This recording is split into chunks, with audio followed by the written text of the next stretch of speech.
विमा कंपन्या मालामाल झाल्या याच्यामध्ये, याचं उत्तर होय पण आहे, नाही पण आहे.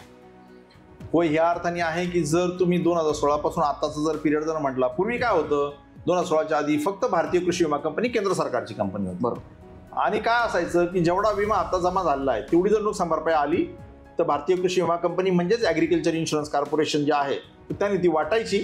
त्याच्यापेक्षा जी काही जास्त नुकसान भरपाई येईल ती केंद्र आणि राज्य सरकार मिळून 50-50% देऊन टाकायचं. कंपनी फक्त एक एजंट होती की हे करायचं, नफा जर राहिला तो कंपनीकडे राहील, याच्यामध्ये त्यांचं व्यवस्थापन खर्च चालू करता, पण प्रीमियमपेक्षा जास्त तोटा जर झाला तर ते राज्य केंद्र सरकार द्यायचं. त्याच्यामुळे कंपनीला फार काही टेन्शन नव्हतं. बरोबर. आता काय झालं की त्याच्यानंतर 2016 नंतर खाजगी कंपन्यांना देखील हे दार उघडण्यात आलं.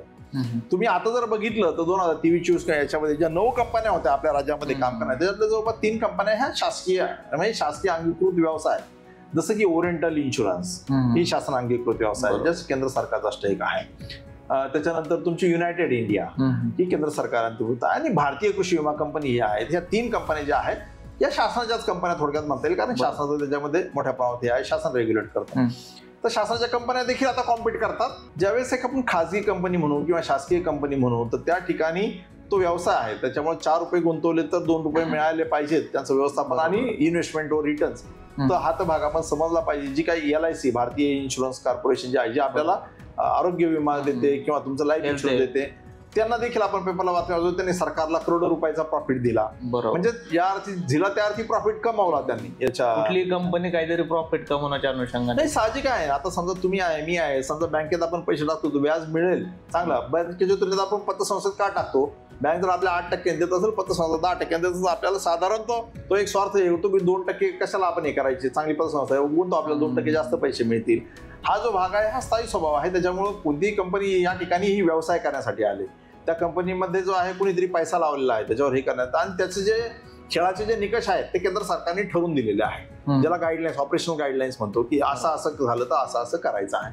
त्याच्यामुळे त्या निकषाच्या अधीन राहून मग विमा कंपनी फाईट करते की ज्या ठिकाणी निकष नाही लागू त्या ठिकाणी ती नाकारते, त्या ठिकाणी ती फाईट करते. आपण फाईट करतो की हे निकष विमा कंपनी पाळले नाहीत म्हणून जे आहे तुम्ही द्या, म्हणून आपण विमा कंपनीच्या पाठीमाला तो दबाव आणतो, मग विमा कंपनी देतो. तो हा चालूच आहे प्रकार. तुम्ही जर बघितलं 2016 पासून वगैरे, तो ओरिएंटल इन्शुरन्स कंपनीचा जो क्लेम रेशो आहे, म्हणजे जर 100 रुपये जर प्रीमियम जर मिळालेलं आहे तर नुकसान भरपाई किती द्यावी लागली, तर जर तुम्ही 23-24 जर ऍड जर केला तर जवळपास ती 170% जास्त आहे. म्हणजे 100 रुपये विमा कंपनीला विमा आता दिल्यानंतर त्यांना जवळपास 170 रुपयापेक्षा जास्त नुकसान भरपाई द्यावी लागली. म्हणजे 70 रुपये तर तोटा झाला, जेवढा विमा आता त्यांना मिळाला त्याच्यापेक्षा जास्त नुकसान भरपाई द्यावी लागली. असं प्रत्येक कंपनी वेगळा आहे. आता रिलायन्सचा क्लेम रेशो साधारणतः 40%, म्हणजे रिलायन्सला जर समजा म्हणजे किंवा अन्य कंपनीला, एखाद्या कंपनीला 100 रुपये मिळाले, त्यांना कुणाला 40 रुपये द्यावे लागले, त्यांना 60 रुपये प्रॉफिट झाला, काही 80 रुपये द्यावे लागले, त्याला 20 रुपये प्रॉफिट झाला, काही नाही 110 रुपये द्यावे लागले, त्यांना 10 रुपये तोटा झाला. याच्यामध्ये असं प्रत्येक कंपनी भिन्न भिन्न आहे, कारण दरवर्षी कंपन्या बदलतात, हे बदलतात. पण ओव्हरऑल जर तुम्ही जर बघितलं हा लेखाजोखा 2016 पासून 2023-24 जर आपण म्हटलं हे 8 वर्ष, तर एकूण विमा आता जवळपास साधारणतः 43,000 कोटी, एक 100-200 कोटी प्लस मायनस असेल, 43,000 कोटी द्यावा लागला, दिला गेला विमा कंपन्यांना. आणि नुकसान भरपाई जी मिळाली ती साधारणतः 32,500-600 कोटी मिळाली. म्हणजे ओव्हरऑल सर्वसाधारणपणे एक 10,000 कोटीचा फायदा जो आहे तो विमा कंपन्यांना 8 वर्षाच्या पिरियडमध्ये झालेला तुम्हाला दिसतो.